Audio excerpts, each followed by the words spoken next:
Judul topik yang akan saya bawakan adalah perlukah manusia membuat rencana? Perlukah manusia membuat rencana? Kalau menurut Bapak Ibu, perlu nggak manusia membuat rencana? Perlu. Oh, kalau perlu ya udah kita dua penutup aja nih, berarti udah pada tahu ya. Tapi nggak semudah itu Bapak Ibu, ya pasti jawaban standarnya pasti perlu. Tapi bagaimana sebetulnya membuat rencana itu? Dan kalau setelah kita membuat rencana, apa yang mesti kita lakukan? Tapi kalau ada beberapa dari Bapak Ibu yang bilang, kayaknya nggak perlu deh, ngapain sih kita capek-capek buat rencana. Nah, berarti firman Tuhan hari ini khusus Bapak Ibu harus mendengarkan lebih benar-benar, lebih sungguh-sungguh lagi ya. Tapi Bapak Ibu kenapa sih saya membawakan topik ini? Topik ini sebetulnya didasari dari ada dua ayat sebetulnya yang selama ini buat saya pribadi membingungkan. Dan dua ayat ini saya ambil dari Amsal. Jadi selama ini saya bingung banget kenapa ayat ini bilang seperti ini gitu ya. Jadi dasarnya itu dari dua ayat yang membingungkan saya. Dan waktu Desember sebagaimana kebiasaan kita, kebanyakan dari kita membuat rencana kerja, kita membuat resolusi buat kita pribadi gitu ya. Tahun 2025 kita mesti ngapain? Nah, ketika saya sedang membuat rencana kerja, ya, buat resolusi tahun 2025, kembali ayat ini muncul. Dan waktu itu saya tergerak untuk bisa mendalami ayat ini. Sebenarnya kebenarannya seperti apa? Karena menurut saya ini penting banget buat kita sebagai manusia. Dan ini juga penting banget dalam halnya kita bisa terhubung dengan Tuhan, connected with God. Nah, makanya saya ingin membawakan topik ini pada siang hari ini. Tapi sebelum saya mulai, saya coba tanya dulu ke Bapak Ibu nih. Kalau menurut Bapak Ibu dalam konteks perusahaan, organisasi, perusahaan. Kira-kira perusahaan itu perlu nggak sih membuat strategi? Perlu nggak perusahaan itu membuat rencana kerja buat tahun yang akan datang? Kira-kira perlu nggak? Tentu jawabannya pasti perlu, betul ya Bapak Ibu ya? Karena buktinya setiap perusahaan itu pasti membuat rencana kerja. Akan bahaya sekali kalau ada perusahaan yang ditanya strateginya apa buat tahun depan, rencana kerjanya apa. Dan kalau mereka bilang nggak tahu, nggak punya, wah itu sebuah indikasi yang sangat membahayakan. Jadi kalau buat perusahaan ini sangat penting sekali. Masalah strateginya tertulis apa tidak tertulis itu nomor 2. Ya, jadi buat perusahaan sangat penting. Nah, sekarang saya tarik buat diri kita pribadi, secara pribadi. Kalau buat kita dalam hidup kita nih, perlu nggak kita sebagai pribadi, kalau perusahaan tadi sangat penting ya, perlu nggak buat kita sebagai pribadi, kita punya rencana, kita punya goal buat diri kita pribadi. Nah, ini jawabannya mungkin bisa 50% bilang iya, 50% bilang tidak. Nah, ini buat saya agak mengherankan, sekaligus lucu. Kalau buat perusahaan ini udah pasti penting, harus ada. Tapi kalau ngomongin buat hidup kita, strategi atau rencana itu kok kayaknya nggak penting-penting banget gitu loh. Jadi ada yang bilang iya, ada yang bilang tidak. Apakah perusahaan lebih penting dari hidup kita? Kan itu pertanyaannya. Nah, jadi sebetulnya apa sih sebetulnya rencana itu? Dan bagaimana kita membuat rencana yang benar? Dan setelah rencana itu dibuat, apa yang mesti kita lakukan?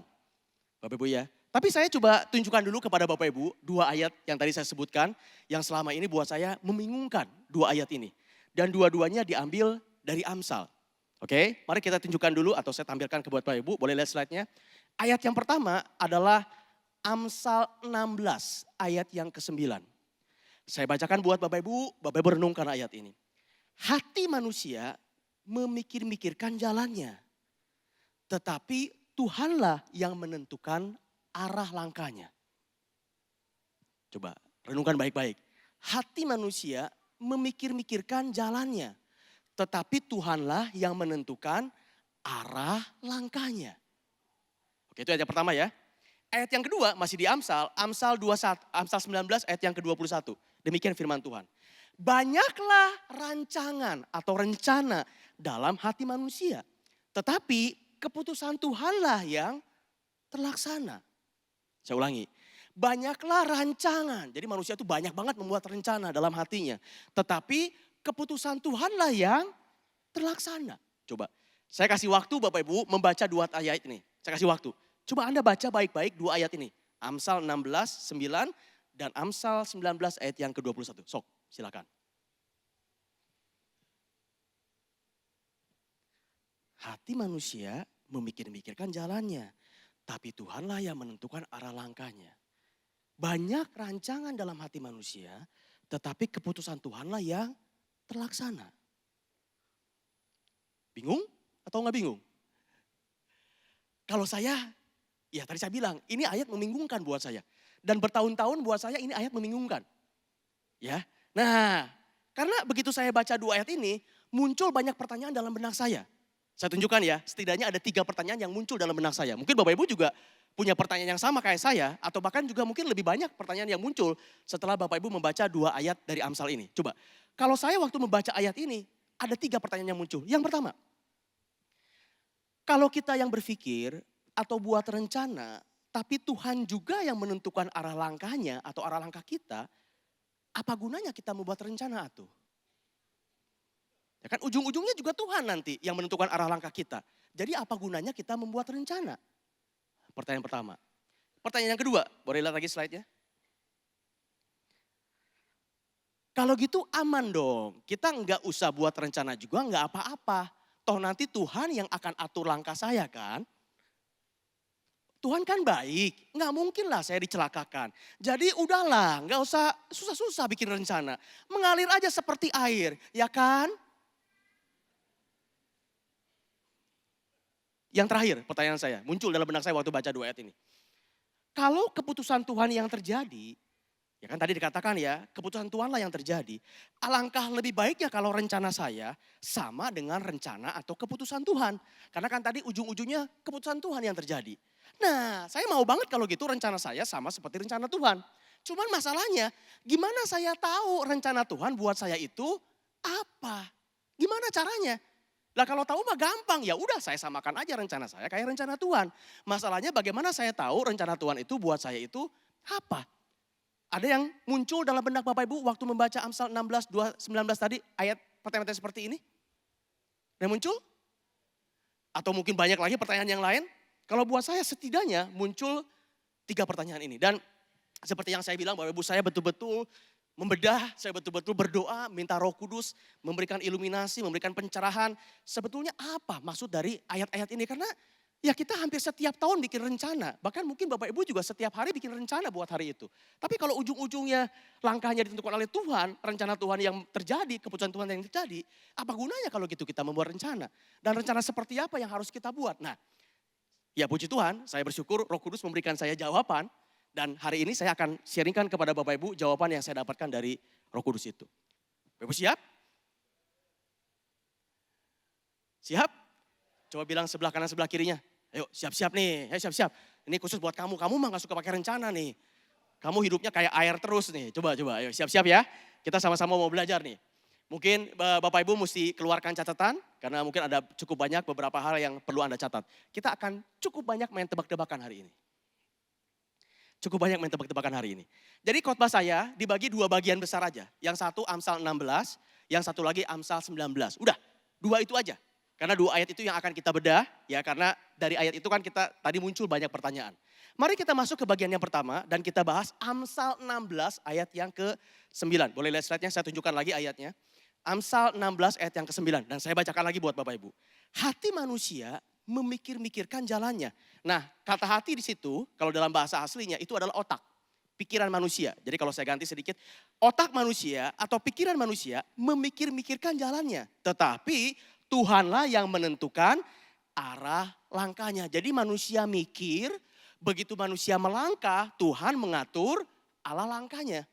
Nah ayat ini supaya lebih mudah kita bahas dan lebih jelas buat Bapak Ibu, saya akan coba ganti ayat ini dengan sebuah ilustrasi, dengan sebuah gambar, biar lebih kebayang dan mudah dipahami. Oke, kita bahas bagian pertama dulu ya. Hati manusia memikirkan jalannya, tapi Tuhanlah yang menentukan arah langkahnya. Saya coba ubah menjadi gambar seperti ini.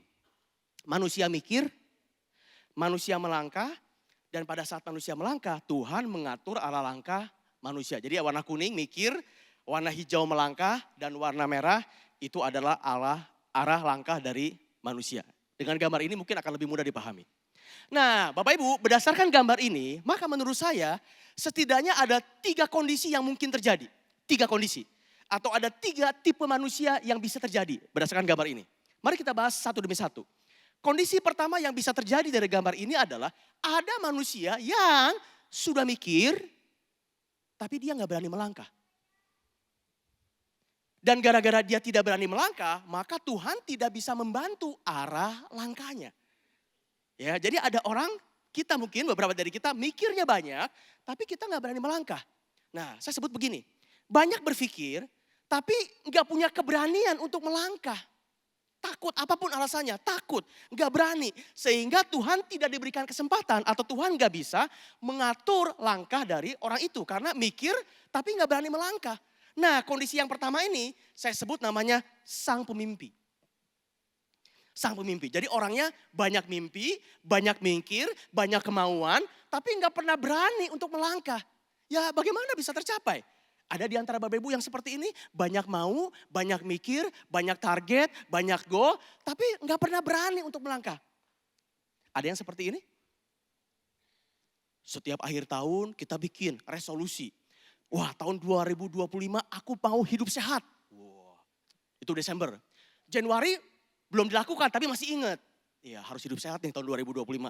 Riset membuktikan Februari 90% orang udah lupa. Februari. Nanti di akhir tahun Desember bikin lagi rencana kerja buat tahun 2026. Yang isinya sama seperti rencana kerja tahun 2025. Padahal 2025 sama seperti rencana kerja 2024. Sama seperti 2023. Jadi apa yang kita bikin di tahun ini itu sama seperti goal kita 5 tahun yang sebelumnya. Dan belum pernah kita lakukan sama sekali. Ada amin? Jangan ngomong amin, jangan ngomong amin. Tapi banyak orang yang seperti ini, banyak mikir, tapi dia gak pernah berani melangkah. Saya kasih ilustrasi, contohnya begini misalnya ya.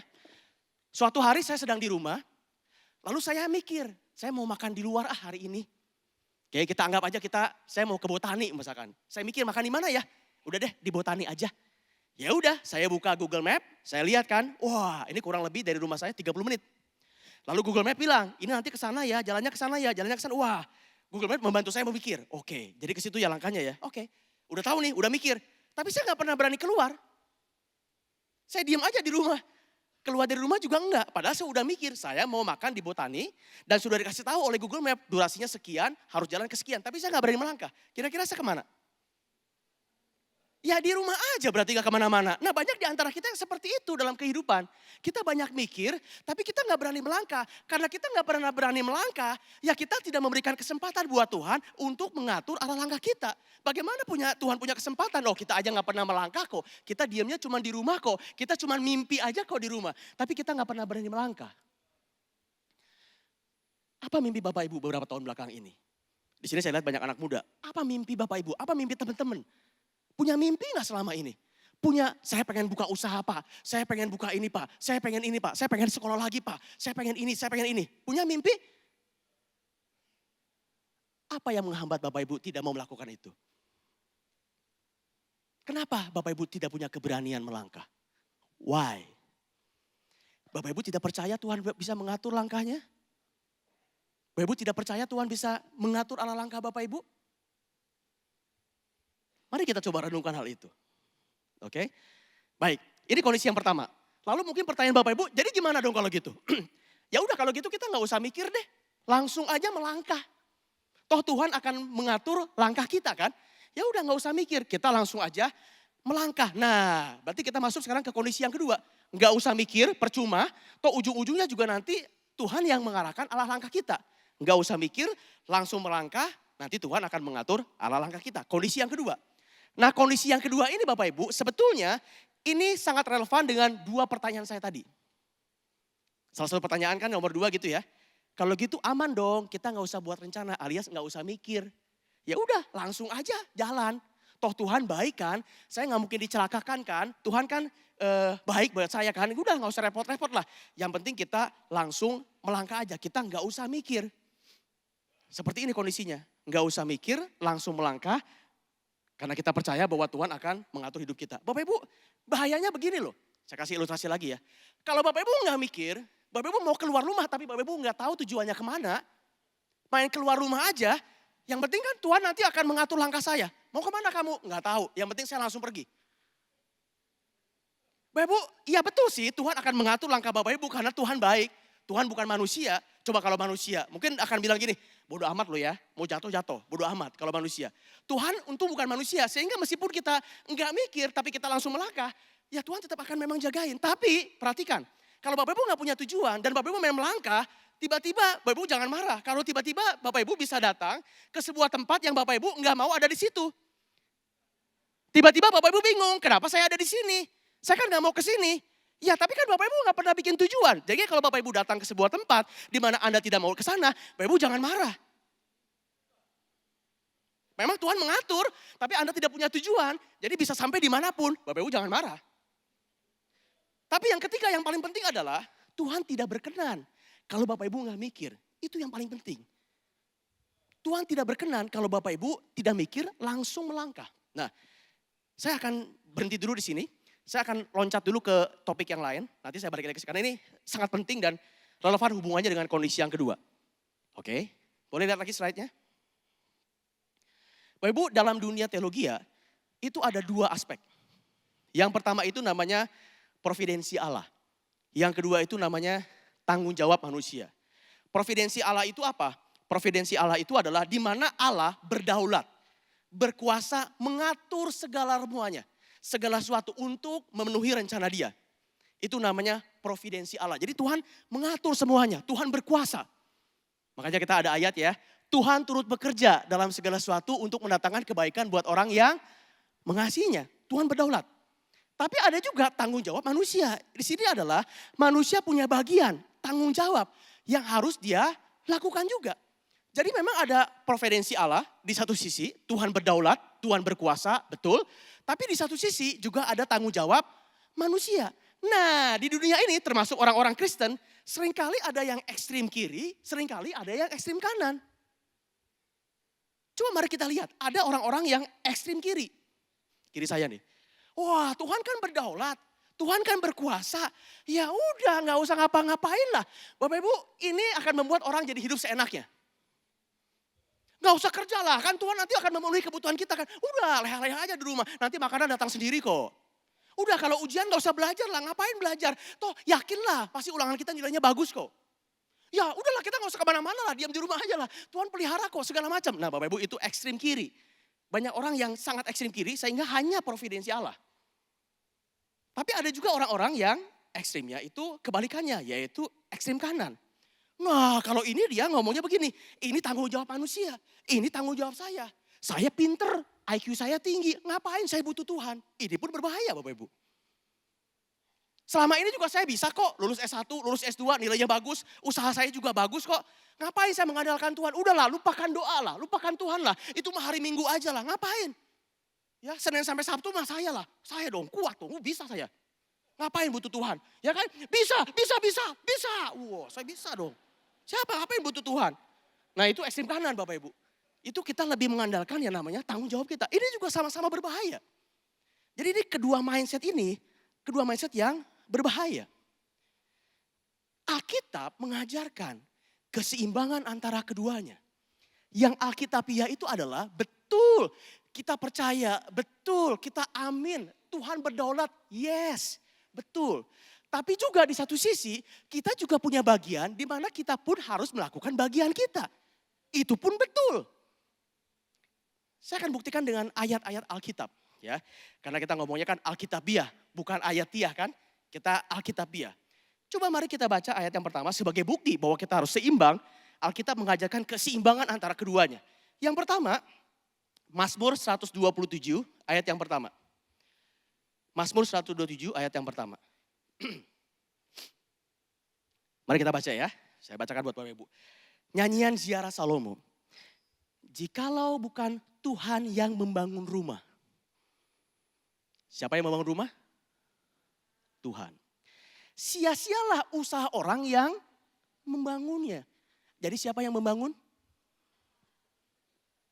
Bukan orang. Tuhan apa orang yang bangun rumah? Oke, simpen dulu ya. Kita lanjut dulu. Jikalau bukan Tuhan yang mengawal kota, siapa yang mengawal kota? Tuhan. Sia-sialah pengawal berjaga-jaga. Jadi yang mengawal kota itu siapa? Liur Pak, coba kumaha Pak, kumaha. Jadi siapa yang bangun rumah, siapa yang berjaga-jaga? Tuhan yang membangun rumah, betul memang Tuhan yang membangun rumah. Tapi ada usaha manusia yang batanya disemenin, itu manusia tuh. Memang Tuhan yang membangun, tapi manusia yang membangunnya. Betul Tuhan yang mengawal kota, tapi kudu ada penjaga di kota itu. Betul gak? Kudu ada penjaga.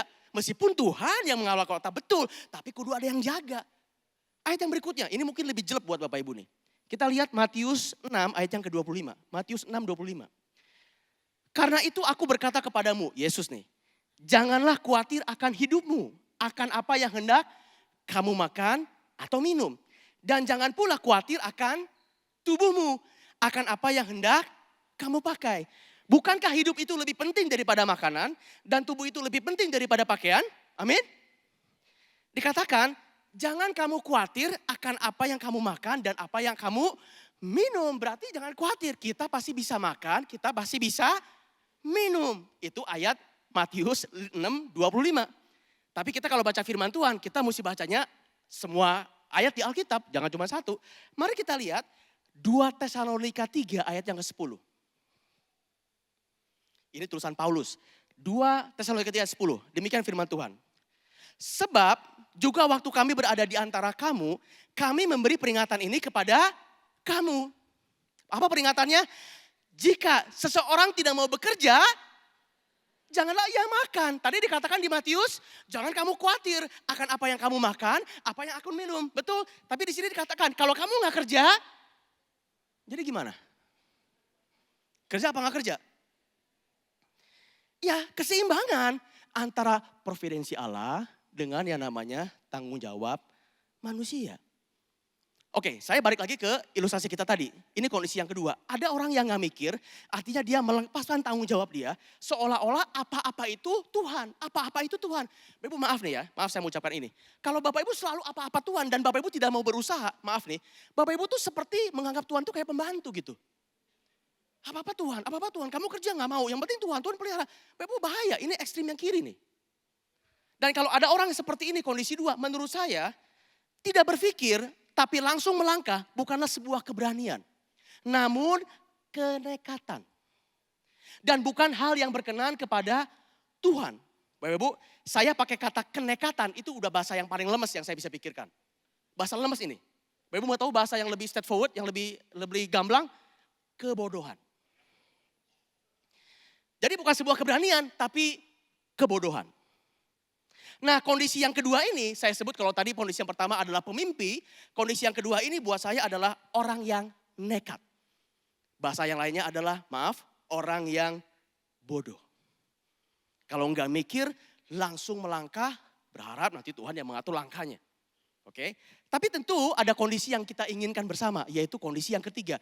Kita mikir, kita punya keberanian melangkah, dan kita percaya bahwa Tuhan akan mengatur langkah kita along the way.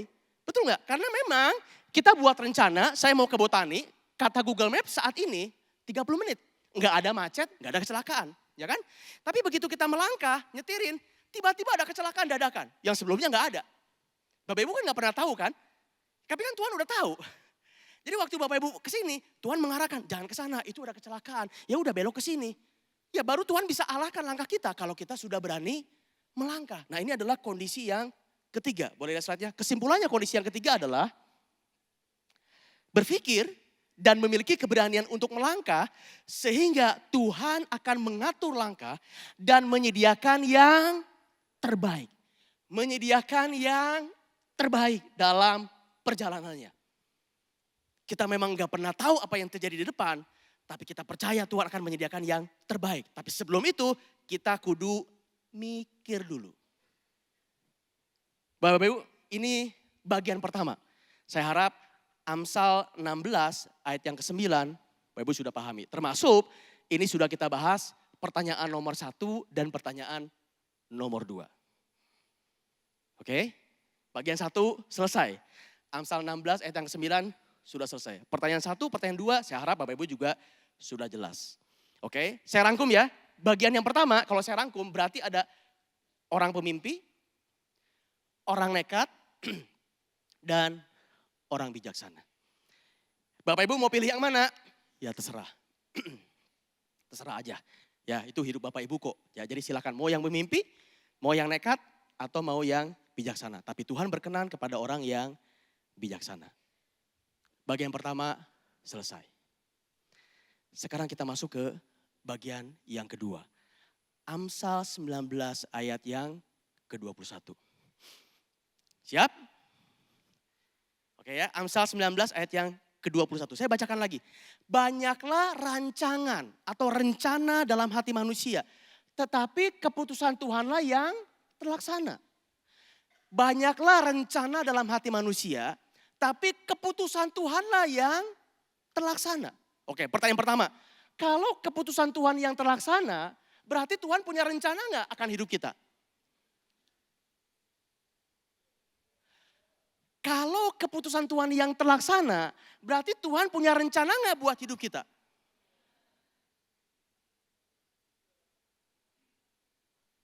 Bapak Ibu paham pertanyaan saya ya? Kalau keputusan Tuhan yang terlaksana, maka Tuhan punya rencana nggak buat hidup kita?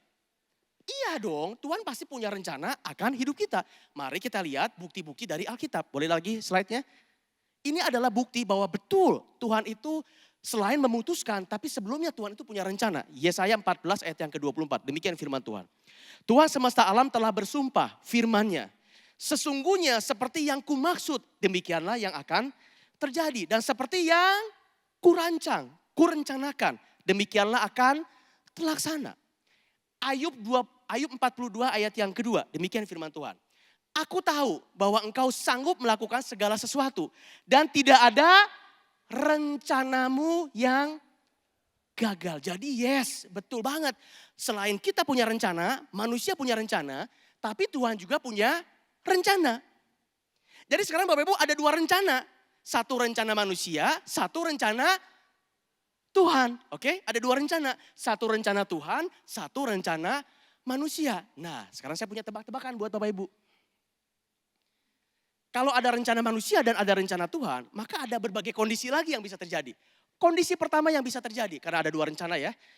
Mungkinkah rencana manusia, saya berikan tanda lebih besar, mungkinkah rencana manusia lebih baik, lebih besar dari rencana Tuhan?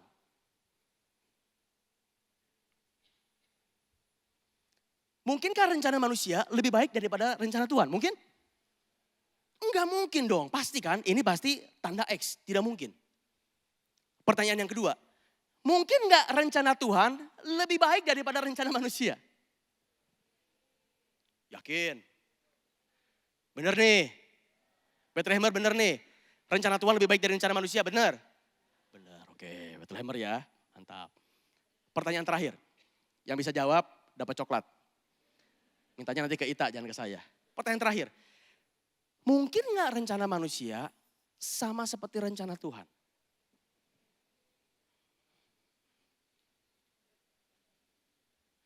Mungkin nggak rencana Tuhan sama seperti rencana manusia? Atau mungkin nggak rencana manusia sama seperti rencana Tuhan?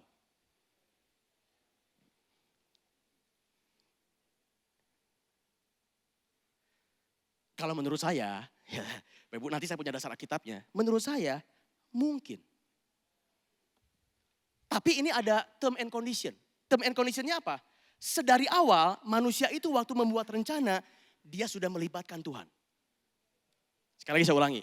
Sedari awal waktu manusia itu membuat rencana, dia sudah melibatkan Tuhan di dalamnya. Sehingga mungkin rencana manusia lebih baik, tidak mungkin lebih baik. Tapi paling nggak bisa sama seperti rencana Tuhan. Alias Tuhan memberikan informasi rencananya kepada manusia. Mungkin. Nah tapi sekarang pertanyaannya, bagaimana kita bisa tahu rencana Tuhan buat hidup kita? Betul nggak? Kalau tadi dikatakan kita punya rencana, tapi keputusan Tuhan yang terjadi, maka pertanyaannya, kalau gitu lebih enak kalau saya tahu rencana Tuhan dalam hidup saya. Ya kan? Kalau Tuhan ngomong rencana dia buat hidup saya, semuanya menjadi lebih mudah. Pasti saya akan samakan aja rencana saya sama rencana Tuhan. Nah pertanyaannya adalah menjadi ini, bagaimana kita bisa tahu rencana Tuhan dalam hidup kita? Ini pertanyaan $1 juta. This is $1 million question. Pertanyaannya adalah bagaimana kita bisa tahu rencana Tuhan dalam hidup kita. Ini sekaligus untuk menjawab pertanyaan nomor 3 tadi yang saya sampaikan di awal. Kalau keputusan Tuhan yang terjadi, alangkah lebih baiknya kalau rencana saya sama seperti rencana Tuhan. Masalahnya bagaimana kita bisa tahu rencana Tuhan buat saya itu apa? Bagaimana caranya? Nah Bapak Ibu, ya memang di sini susahnya. Di sini sulitnya. Buat saya di sini the mystery of life. Memang ini misteri kehidupan. Ya, Tuhan tidak secara detail ngomong kepada kita. Bukan berarti dia nggak bisa. Buat beberapa dari Bapak Ibu, mungkin dia bisa ngomong secara langsung. Tapi kebanyakan di antara kita memang nggak bisa tahu kan apa yang terjadi di masa depan. Rencana seperti apa yang Tuhan siapkan kepada kita. Bapak Ibu, karena Alkitab itu kan ngomongnya secara general. Coba Bapak Ibu pernah nggak membaca sebuah ayat yang bilang begini. Andi Iskandar 2030 akan menjadi trainer kelas dunia. Wow, ada nggak ayatnya? Saya sih pengen seperti itu, tapi ada nggak ayatnya? Ada Wahyu 21 mana coba? Nggak ada kan? Si A akan jadi dokter, si B akan jadi akuntan yang hebat. Mana ayatnya? Ya Alkitab tidak ngomong sedetail itu memang. Alkitab ngomongnya secara global. Jadi prinsip-prinsip. Jadi memang Tuhan nggak ngomong secara detail bagaimana tentang hidup kita. Jadi sekarang masalahnya memang, lalu bagaimana dong kalau kita nggak bisa tahu rencana Tuhan, bagaimana? Bapak Ibu, menurut saya disinilah fungsinya iman. Kita nggak tahu apa yang terjadi di masa depan, ya kan? Kita nggak tahu. Kita nggak pernah tahu apa yang terjadi di masa depan, tapi disitulah fungsinya iman. Ini menunjukkan kepada kita bahwa memang kita itu manusia yang lemah. Kita butuh Tuhan yang maha tahu. Dia adalah Alfa dan Omega, kita terbatas. Makanya hal ini mengingatkan kita supaya kita selalu mengandalkan Tuhan dalam hidup kita. Lalu bagaimana kalau kita nggak bisa tahu rencana Tuhan, bagaimana? Apakah berarti kita tidak membuat rencana saja? Bapak Ibu, kalau Bapak Ibu bilang, kalau gitu kita nggak usah buat rencana. Karena kita nggak tahu rencana Tuhan kan. Boleh lihat slide-nya. Berarti Bapak Ibu kita kembali ke pelajaran yang tadi. Kita sudah bilang tadi di awal, tidak boleh tidak mikir. Jadi opsi untuk tidak membuat rencana, tidak bisa. Berarti apa? Harus buat rencana. Tapi kalau harus buat rencana, kita nggak tahu rencana Tuhan buat hidup kita. Nah, ya memang di situ susahnya. Di situ, the mystery of life. That's life, gitu ya Bu ya. Di situlah memang. Tapi saya bisa memberikan beberapa tips gitu ya, kalau bahasanya tips atau hal-hal yang bisa Bapak Ibu lakukan sehubungan dengan pada saat Bapak Ibu membuat rencana. Kita memang gak tahu rencana Tuhan gimana, tapi ini ada beberapa pendapat dari saya. Ya saya dapatkan dari juga Roh Kudus waktu saya merenungkan ini. Yang pertama adalah, tips yang pertama bagaimana supaya rencana kita tetap oke gitu. Meskipun kita gak bisa tahu secara real rencana Tuhan seperti apa. Yang pertama, ini kelihatannya remeh, kelihatannya receh, tapi menurut saya ini sangat penting. Apa yang pertama? Pada saat Bapak Ibu membuat rencana, satu, sertakan dan doakan. Doakan dan sertakan Tuhan pada saat Bapak Ibu membuat rencana. Ini hal yang kelihatannya remeh, kecil. Tapi kalau saya tanya kepada Bapak Ibu, saya nggak yakin Bapak Ibu juga melakukan ini pada saat membuat rencana. Seringkali Bapak Ibu, aduh boro-boro lah Pak Andi, boro-boro sempat berdoa. Boro-boro sempat, udah langsung aja lah datanya mana, ininya bagaimana. Mungkin Bapak Ibu juga kebanyakan tidak menyertakan Tuhan. Tidak berdoa. Ini kelihatannya remeh, tapi bukankah hal yang kecil sangat penting dalam iman kita. Tadi dikatakan dalam pujian, iman sebiji sesawi aja bisa memindahkan gunung. Jadi ini hal yang kecil tapi sangat prinsipal, sangat fundamental. Mudah dilakukan, tapi kebanyakan dari Bapak Ibu tidak melakukannya. Saya akan tunjukkan Bapak Ibu kenapa kita harus melibatkan Tuhan dan berdoa pada saat kita membuat rencana. Ada satu ayat yang menarik. Buat saya ini ayat sangat menarik sekali. Perhatikan baik-baik. Yakobus 4, 13-15. Menarik banget ini ayat. Yakobus 4, 13-15. Saya bacakan buat Bapak Ibu ya. Jadi sekarang, hai kamu yang berkata, hari ini atau besok kami akan berangkat ke kota Anu. Dan di sana kami akan tinggal setahun dan akan berdagang serta mendapat untung. Wah, udah bikin rencana nih. Nanti gue akan pindah ke Semarang. Di Semarang gue akan buka usaha setahun di sana. Pasti nanti dapat cuan gede tuh. Wah, bikin rencana. Oke, tanpa melibatkan Tuhan kan. Lalu ayat yang 14, sedang kamu tidak tahu apa yang akan terjadi besok. Jangankan besok, nanti sore aja kita nggak tahu apa yang akan terjadi. Apakah arti hidupmu? Hidupmu itu sama seperti uap yang sebentar saja kelihatan lalu lenyap. Perhatikan ayat yang 15. Sebenarnya kamu harus berkata, jika Tuhan menghendakinya. Ini berarti berdoa dan melibatkan Tuhan. Kami akan hidup dan berbuat ini dan berbuat itu. Berapa banyak dari kita yang sering, wah saya akan pindah ke Semarang, bikin usaha ini, bikin toko ini, bikin ini. Wah nanti akan cuan gede gini-gini. Tapi Bapak Ibu gak pernah melibatkan Tuhan. Ya kan? Ternyata di sana gak laku, ternyata di sana begini, ternyata begini. Gimana? Jadi Bapak Ibu tips yang nomor pertama, sertakan dan berdoa kepada Tuhan itu menjadi sangat penting. Tips yang nomor 2, ini juga kelihatannya kayak receh, tapi ini sangat penting. Tips nomor 2 adalah, lakukan yang terbaik dalam merencanakan. Atau lakukan yang terbaik pada saat Bapak Ibu membuat perencanaan. Dan saya juga yakin kalau saya tanya ke Bapak Ibu waktu membuat rencana, saya nggak yakin semuanya jawab sungguh-sungguh waktu membuat rencana.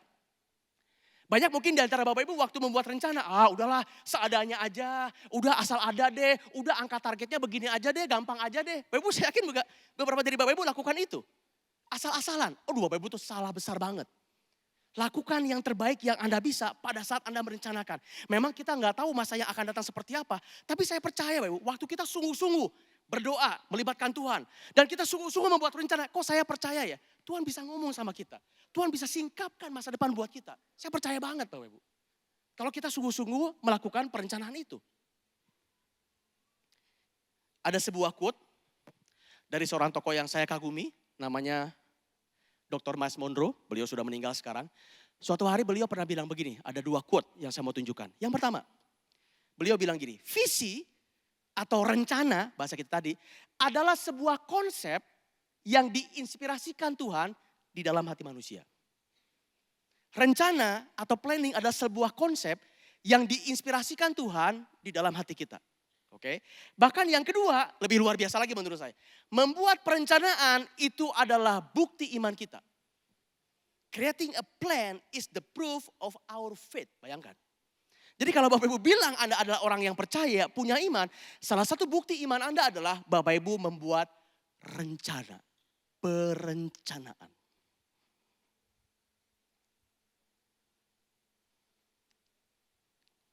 Ini tipsnya, bagaimana kita membuat rencana di dalam hidup kita. Bapak Ibu, bagian kedua juga sudah selesai. Saya harap dengan pembahasan kita ini, kalau kita kembali ke 3 pertanyaan yang tadi setidaknya muncul buat saya harap ketiga pertanyaan ini Bapak Ibu sudah bisa mengerti. Sudah punya jawabannya untuk 3 pertanyaan ini. Kalau belum ngerti, ya nanti lihat rekamannya di YouTube. Ya dipelajari ulang gitu Bapak Ibu kalau belum ngerti. Karena buat saya kayaknya udah jelas dari 3 pertanyaan ini. Nah, as closing sebagai penutup. Saya akan tutup dengan ini, sekaligus saya rangkum ya pembicaraan kita atau khotbah kita pada siang hari ini. Saya akan tutup dengan ini. Kalau kita balik ke pembahasan yang pertama, kita harus mikir, kita harus melangkah dan kita nanti Tuhan akan memberikan atau menuntun arah langkah kita. Oke, ini ya. Dan tadi kita sudah bahas di bagian yang kedua, bagaimana caranya kita mikir? 1, berdoa dan sertakan Tuhan. Yang kedua, lakukan yang terbaik dalam perencanaan. Ini rangkuman yang tadi. Tapi sebetulnya Bapak Ibu, saya masih punya satu hal. Jadi kalau Bapak Ibu bilang, Pak Andi saya sudah mikir. Dan waktu saat saya membuat rencana, saya udah berdoa. Saya udah libatkan Tuhan. Lalu saya udah bikin planning dengan sebaik-baiknya. Wah sungguh-sungguh melihat data, melihat ini. Saya sudah buat nih. Wah sudah buat, mikir yang tadi ya. Lalu setelah itu saya punya keberanian untuk melangkah. Boleh lihat slide-nya aja. Saya punya keberanian untuk melangkah. Nah pada saat kita melangkah, menjalani apa yang sudah kita rencanakan, menjalani ini. Maka Tuhan akan menentukan arah langkah kita, betul ya? Betul arah kita. Tapi Bapak Ibu sebagai penutup, pada saat kita berjalan pun masih ada bagian kita yang perlu kita lakukan di area arah langkah. Apa yang mesti kita lakukan pada saat kita sedang menghidupi rencana kita? Dan supaya Tuhan membimbing langkah kita. Jawabannya Amsal 3 ayat yang ke-6. Sebagai penutup. Jadi di arah langkah pun masih ada bagian yang kita harus lakukan. Apa isi dari Amsal 3 ayat yang ke-6? Ini isinya. Akuilah dia dalam segala lakumu. Maka ia akan meluruskan jalanmu. Udah mikir, udah berdoa, udah sungguh-sungguh. Lalu Anda punya keberanian menghidupi rencana itu bulan Februari, bulan Maret. Tapi Bapak Ibu waktu Anda menjalani Februari, Maret, selalu akui dia dalam segala langkah. Sehingga waktu Bapak Ibu kepentok, dia yang akan meluruskan jalanmu. Bapak Ibu langsung melenceng, dia akan meluruskan jalan hidupmu. Akuilah dia dalam segala lakumu. Dalam terjemahan bahasa Indonesia sehari-hari akan lebih clear lagi yang saya garis bawahi. Dalam bahasa Indonesia sehari bilang begini. Ingatlah pada Tuhan dalam segala sesuatu yang kau lakukan.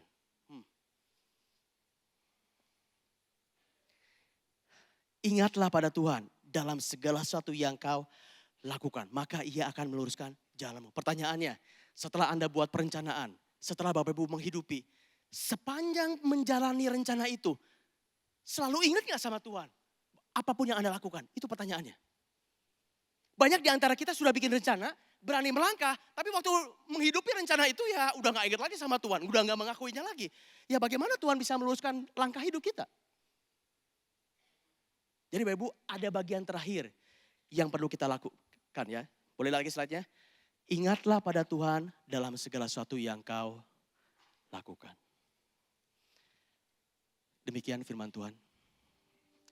Paling tidak buat saya pribadi, segala kemuliaan buat Tuhan. 2 ayat itu sudah tidak membingungkan lagi kalau buat saya.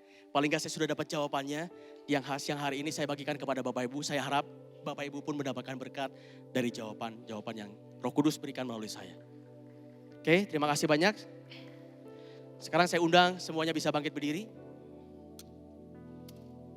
Mari kita akhiri ibadah kita pada siang hari ini dengan komitmen kepada Tuhan. Bapak Ibu, mari kita tundukkan kepala kita, berdoa secara pribadi kepada Tuhan. Saya nggak tahu bagaimana kondisi Bapak Ibu saat ini. Mungkin berbeda-beda kondisi Bapak Ibu. Tapi kalau dari Bapak Ibu ada yang selama ini belum pernah sekalipun membuat rencana dalam hidupnya. Biarlah firman Tuhan pada siang hari ini menegur Bapak Ibu. Mengingatkan Bapak Ibu bahwa membuat rencana itu sangat penting dalam hidup kita. Mari Bapak Ibu bertobat. Mulai buat rencana buat hidup kita. Tapi kalau Bapak Ibu bilang selama ini saya sudah membuat rencana Pak. Tapi saya nggak punya keberanian buat melangkah. Bapak Ibu, firman Tuhan pada siang hari ini pun meneguhkan Bapak Ibu. Jangan takut. Selama kita melibatkan Tuhan, berdoa pada Tuhan dan lakukan yang terbaik dalam perencanaan itu. Melangkah. Tuhan akan mengatur segala sesuatunya, memberikan yang terbaik buat Bapak Ibu. Punya keberanian. Apapun mimpi Bapak Ibu, saya nggak tahu apa itu mimpinya. Tapi percayalah, kalau kita sudah siapkan semuanya, Tuhan turut bekerja dalam segala sesuatu. Kalau Bapak Ibu bilang, saya sudah Pak. Saya sudah buat rencana Pak. Dan saya sudah berani melangkah Pak. Tapi pada saat saya menjalani apa yang saya rencanakan saat ini. Banyak tantangan, banyak kesulitan yang saya hadapi. Firman Tuhan pada siang hari ini kembali mengingatkan. Ingatlah Tuhan dalam segala sesuatu yang kita lakukan. Pada saat kita menghidupi rencana yang kita buat. Ingatlah Dia dalam segala sesuatu yang kita lakukan. Dan mungkin Bapak Ibu juga bilang saat ini. Saya menghadapi begitu banyak tantangan. Jalan di depan saya kelihatannya sangat gelap. Saya tidak bisa melihat jalan keluar. Semuanya gelap, semuanya penuh dengan tembok-tembok yang tinggi. Saya nggak tahu mesti ngapain lagi pada siang hari ini. Banyak mimpi-mimpi saya yang tidak terjadi.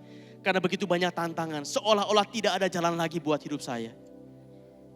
Bapak Ibu, sekali lagi. Mata kita melihat tembok Yeriko. Tapi iman kita melihat Tuhan yang bisa merubuhkan tembok Yeriko itu. Mata kita melihat laut sebagai jalan buntu. Tapi iman kita melihat Tuhan sanggup membelah laut itu. Dan mata kita saat ini melihat hanya kita punya 5 roti dan 2 ikan. Keuangan kita terbatas. Apa yang kita punya sangat sedikit.